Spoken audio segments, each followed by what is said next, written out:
दीपक एक अनाथ लड़का था। एक बड़े स्कूल में सफाई का काम करने वाले दीनू को वो एक कचरे के ढेर के पास लावारिस हालत में मिला था। दीनू ने शादी नहीं की थी, उसने ही दीपक को पाल पोस कर बड़ा किया। दीनू ने स्कूल के प्रिंसिपल से सिफारिश करके दीपक को क्लास में सीट दिलवा दी ताकि दीपक पढ़ लिख कर बड़ा आदमी बन सके। दीपक अब 9वीं कक्षा में आ गया था और उसके एग्जाम आने वाले थे। दीपक पढ़ने में अच्छा था, उसे अच्छे नंबर लाकर पास होना था। इसलिए दीनू के सो जाने के बाद दीपक रात में स्ट्रीट लैंप से आने वाली रोशनी में पढ़ाई करता था। दीपक की ही क्लास में स्कूल के ट्रस्टी मिस्टर मेहता का बेटा अर्जुन भी पढ़ता था। अर्जुन दीपक से बहुत चिढ़ता था। ट्रस्टी का बेटा है, इसी डर से कुछ टीचर ना चाहते हुए भी अर्जुन की झूठी तारीफ करते थे और दीपक को नीचा दिखाने में अर्जुन का साथ देते थे।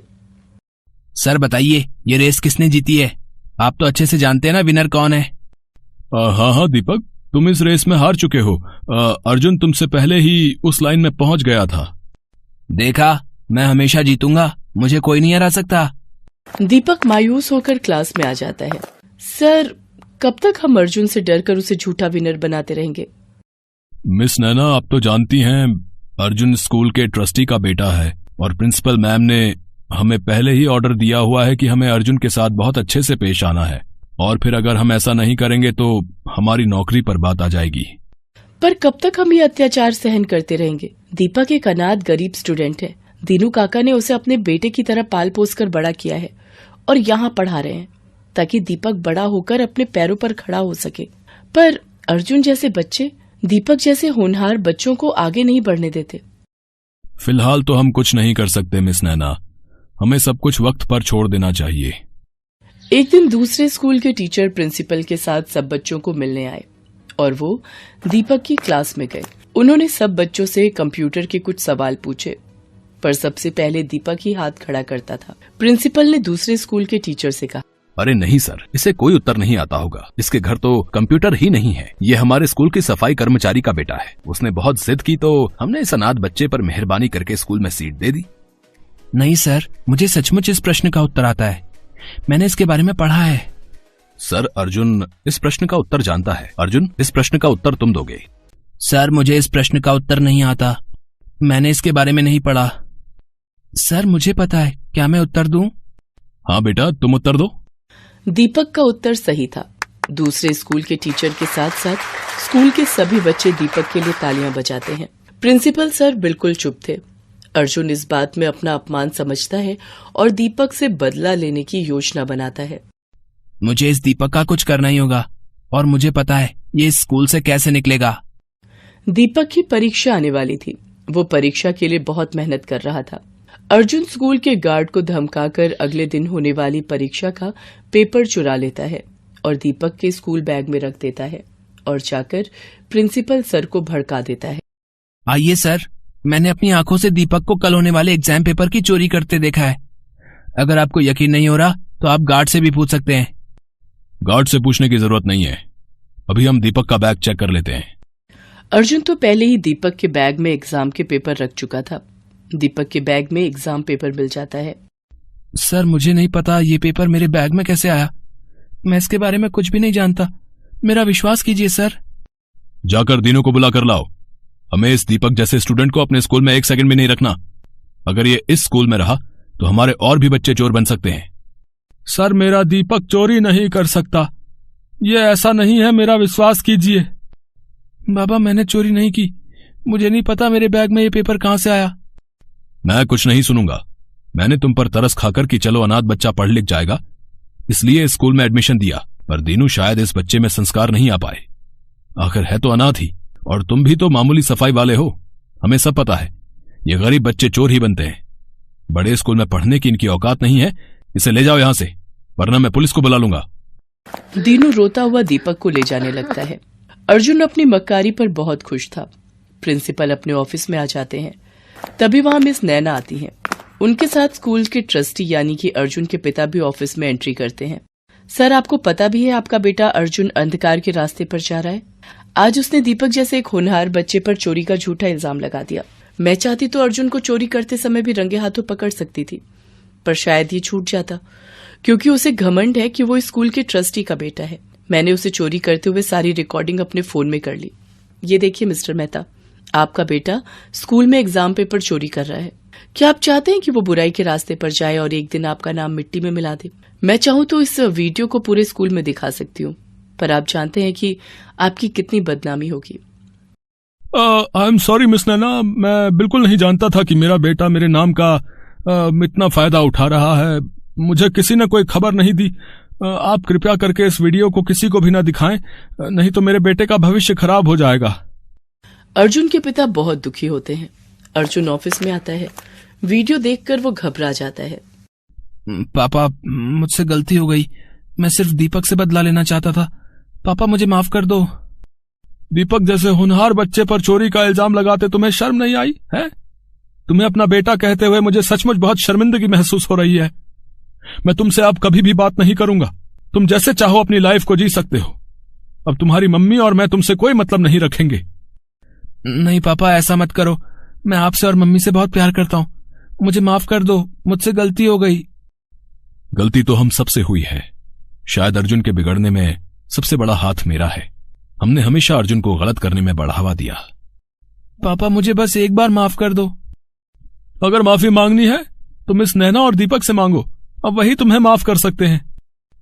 नैना मैम, मुझे माफ कर दीजिए। आप प्लीज ये वीडियो किसी को मत दिखाना। नहीं अर्जुन बेटा, मैं ये वीडियो किसी को नहीं दिखाऊंगी। मैं तुम्हारी गुरु हूँ और तुम्हें सही राह पर लाना मेरा फर्ज है। अर्जुन दीपक से माफी मांगता है। दीपक, मुझे माफ कर दे मेरे दोस्त। मैंने तो तुम्हें कब का माफ कर दिया अर्जुन। और दोस्तों को गले लगाते हैं, उनसे माफी नहीं मांगते।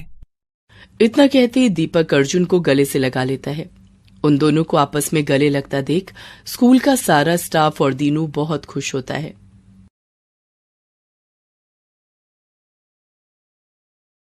रामलाल अमन कुमार के घर नौकरी करता था। अमन कुमार का बेटा सौरभ एक बड़े स्कूल में पढ़ता था, जबकि रामलाल का बेटा दीपक एक सरकारी स्कूल में पढ़ता था। सौरभ और दीपक दोनों ही पढ़ने में होशियार थे और अपने अपने स्कूल के अच्छे बच्चों में उनका नाम था। देखो पापा, मेरा रिपोर्ट कार्ड मिल गया। मैं क्लास में फर्स्ट आया हूँ। अरे वाह सौरभ, मुझे पता था मेरा बेटा इस बार भी क्लास में फर्स्ट आएगा। अरे रामलाल, दीपक भी तो अपनी क्लास में फर्स्ट आया है ना? अभी कुछ देर पहले ही वो भी अपना रिपोर्ट कार्ड दिखा रहा था। जी साहब, वो भी अपनी कक्षा में अव्वल आया है। पापा, सरकारी स्कूल में पढ़कर तो कोई भी फर्स्ट आ जाता है। वहाँ की पढ़ाई तो बहुत आसान है। दीपक ने कोई बड़ा काम नहीं किया, एक छोटे से स्कूल में फर्स्ट आकर। सौरभ, ये लो लड्डू। मैं फर्स्ट आया हूँ ना, तो बापू ने सबको बांटे हैं। मैं नहीं खाता ये बेकार से लड्डू। मॉम, वो चॉकलेट बादाम कहाँ हैं जो आपने सबको खिलाए हैं? मेरे पापा तुम्हारे बापू की तरह सस्ते लड्डू नहीं लाते। वो तो चॉकलेट ड्राई फ्रूट लाए हैं। और ज्यादा इतराने की जरूरत नहीं है। तुम हमारे नौकर के बेटे हो। जितनी मर्जी कोशिश कर ले, तो मेरी बराबरी नहीं कर सकता। सौरभ बेटा, ऐसे नहीं बोलते। दीपक भी अच्छा बच्चा है। मॉम, मुझे दीपक एक आंख नहीं भाता। मेरे सामने पापा उसकी तारीफ करते रहते हैं। मुझे बिल्कुल अच्छा नहीं लगता। मैं कपिल के घर खेलने जा रहा हूँ। सौरभ को दीपक से नफरत थी। दीपक भी उसकी तरह पढ़ाई में बहुत अच्छा था। ये बात सुनकर सौरभ और गुस्से में आ जाता है। सौरभ कपिल के घर खेलने चला जाता है। क्या हुआ सौरभ, आज तू बड़ा गुस्से में है? मैं दीपक से नफरत करता हूँ। आज मैं जब पापा को अपना रिपोर्ट कार्ड दिखा रहा था, तो दीपक ने भी अपना रिपोर्ट कार्ड दिखाया। वो भी मेरी तरह फर्स्ट आया है। फिर तुम ही बताओ। फिर पापा उसकी भी तारीफ करने लगे। वो हमारे नौकर का बेटा है। ये बात मुझे उसे समझानी होगी। अरे तू चिंता क्यों करता है, सब ठीक हो जाएगा। अच्छा सुन, कल दोपहर में सारे दोस्त गेम में पैसे लगा रहे हैं। तू कितने लगाएगा? मेरी तरफ से 200 रुपए लगा दे। अरे तू फिर से अपनी मम्मी के बैंक अकाउंट से 200 रुपए लेगा तो तेरी मम्मी गुस्सा नहीं करेंगी? मेरे पापा बहुत रिच हैं, मेरे पास पैसों की कमी नहीं है। मेरे मम्मी पापा मुझसे कुछ नहीं कहते हैं, क्योंकि मैं स्कूल में हमेशा फर्स्ट आता हूँ। सौरभ को गेम पर पैसा लगाने की आदत पड़ गई थी। वो आए दिन अपने दोस्त कपिल और बाकी दोस्तों के साथ ऑनलाइन गेम खेलता और उस पर पैसे लगाता। सौरभ पढ़ाई में अच्छा था, इसलिए उसकी मम्मी भी उसे अकाउंट से पैसे लेने के लिए कुछ नहीं कहती थी। सौरभ, तुमने मॉम के अकाउंट से आज फिर 200 रुपए निकाले हैं। पापा, वो मेरा ऑनलाइन ग्रुप गेम चल रहा है ना, तो उसी के लिए चाहिए थे। अरे मुझे पता है, सौरभ ने मुझे बता दिया था कि वो 200 रुपए ऐड कर रहा है। बेकार में गुस्सा होते रहते हो मेरे लाल पर। वो तो ठीक है संध्या, पर चलिए आप नाश्ता कीजिए, बच्चे हैं, आपस में लगे रहते हैं। संध्या अमन की बातों पर ध्यान नहीं देती। सौरभ को गेम खेलने की आदत पड़ती जा रही थी। एग्जाम भी नजदीक आ रहे थे। एक दिन, सौरभ क्या बात है, आजकल लग रहा है तुम पढ़ाई पर ध्यान नहीं दे रहे हो। तुम्हारी मैम का फोन आया था, तुम 2 दिन से ट्यूशन में लेट पहुंच रहे हो। मम्मी वो एग्जाम आ रहे हैं ना, तो मैं कपिल के घर बैठकर पढ़ाई करता हूँ। हम दोनों साथ में ही ट्यूशन जाते हैं, तो पढ़ते हुए समय का पता ही नहीं चलता। अच्छा ये बात है, तुम कपिल के घर बैठकर एक्स्ट्रा टाइम में पढ़ाई कर रहे हो, ये बहुत अच्छी बात है। उधर दीपक भी अपनी आने वाली परीक्षाओं की तैयारी कर रहा था। बापू इस बार मुझे फिर से फर्स्ट आना है, देखना मैं खूब मेहनत करूंगा। अब मुझे पता है मेरे बेटे, तुम पढ़ाई में बहुत मेहनत कर रहे हो। देखना तुम्हारा ये जोड़ा हुआ विद्याधन एक दिन तुम्हारे बहुत काम आएगा, और तुम एक दिन हम सबका नाम रोशन जरूर करोगे। चलो दीपक बेटा, अब आकर ये दूध चावल खा लो, मैंने तुम्हारी पसंद के बनाए हैं। और तुम वो कहाँ जा रहे हो अपनी एक कक्षा के बच्चों के साथ? माँ मैं साइंस म्यूजियम देखने जा रहा हूँ। वहां पर विज्ञान संबंधित बहुत से उपकरण हैं। टीचर बता रही थी हमें वहां जाने से बहुत कुछ सीखने को मिलेगा। अच्छा, ये तो बहुत अच्छी बात है। दीपक स्कूल के बच्चों के साथ साइंस म्यूजियम देखने जाता है। वहां उसे प्राइवेट स्कूल के बच्चे भी दिखाई देते हैं, जिनमें सौरभ भी होता है। सौरभ ये तो वही लड़का है जो कई बार तेरे घर पर भी देखा है। अरे ये हमारे नौकर रामलाल का ही तो लड़का है, गरीब नौकर का बेटा है ये। हाँ, ये नौकर का बेटा है, फिर तो ये भी नौकर हुआ। सब बच्चे दीपक पर हंसने लगते हैं। दीपक घर आकर सुस्त और उदास हो जाता है। बापू सब बच्चे मुझे नौकर का बेटा कहकर चिढ़ा रहे थे, सब बच्चे मेरे ऊपर हंस रहे थे। अरे मेरे बच्चे, तू इतनी सी बात पर बुरा मान गया। मैं तुझे तभी तो पढ़ा लिखा कर बढ़ा रहा हूँ, ताकि तू पढ़ लिख कर बड़ा आदमी बन सके और पैसे कमा सके। रामलाल की बातों को सुनकर दीपक में हिम्मत आ जाती है और वो खुश हो जाता है और खूब मन लगाकर पढ़ाई करने लगता है। अगले दिन दीपक स्कूल जाता है तो उसकी टीचर उसे कक्षा में पूरे साल अच्छा करने के लिए पुरस्कार देती है। दीपक ने पूरे साल बहुत मेहनत करके अव्वल स्थान पाया है, इसलिए दीपक को स्कूल की तरफ से कक्षा में best student of the year का अवार्ड दिया जा रहा है। और मैं जानती हूँ कि फाइनल एग्जाम जो आने वाले हैं, दीपक उसमें भी फर्स्ट क्लास पास होने की पूरी कोशिश में लगा होगा। Thank you ma'am. सब बच्चे तालियां बजाकर दीपक की प्रशंसा करते हैं। घर आकर दीपक अपने बापू और माँ को सारी बात बताता है। अरे वाह, ये तो बहुत सुंदर पुरस्कार है, जीते रहो मेरे बच्चे। बापू मैं ये पुरस्कार अमन अंकल को दिखाकर उनका आशीर्वाद लेना चाहता हूँ। ठीक है बेटा, चल तू उनका भी आशीर्वाद ले ले। संध्या, तुम्हारे बैंक अकाउंट से 1 लाख रुपए निकल गए और तुम्हें पता तक नहीं। मैं भला इतने पैसे एक साथ कहाँ खर्च करूंगी, मुझे भी कुछ समझ नहीं आ रहा ये सब कैसे हो गया। रुको, मैंने बैंक से सारी डिटेल निकलवाई है, बैंक की तरफ से ही फोन है। अमन बैंक वालों से फोन पर बात करने लगता है। रामलाल और दीपक भी वहीं खड़े थे। हो गया सत्यानाश, और दो लाडले को मोबाइल फोन। तुम्हारे बेटे ने बेवकूफी में 1 लाख रुपए न जाने किसी ऑनलाइन गेम में लगा दिए। अब भुगतो। और है कहाँ ये सौरभ? वो तो अपने दोस्त कपिल के साथ ट्यूशन गया है। मेरे फोन पर सौरभ के ट्यूशन से फोन। जी मैं सौरभ की मम्मी बोल रही हूँ। क्या सौरभ ट्यूशन नहीं आ रहा? पर जी ठीक है, सौरभ पिछले 1 हफ्ते से ट्यूशन नहीं जा रहा। तभी सौरभ आ जाता है। क्यों सौरभ, ट्यूशन से आ गए? जी पापा। अब तुम झूठ भी बोलने लगे हो। तुमने 1 लाख रुपए किसी ऑनलाइन गेम में लगा दिए और 1 हफ्ते से ट्यूशन भी नहीं जा रहे हो। 2 दिन बाद तुम्हारे फाइनल पेपर हैं। Papa mummy I am sorry, मैं कपिल के बहकावे में आ गया था और उसी की वजह से आज मैं स्कूल टेस्ट पेपर में भी पहली बार फेल हो गया।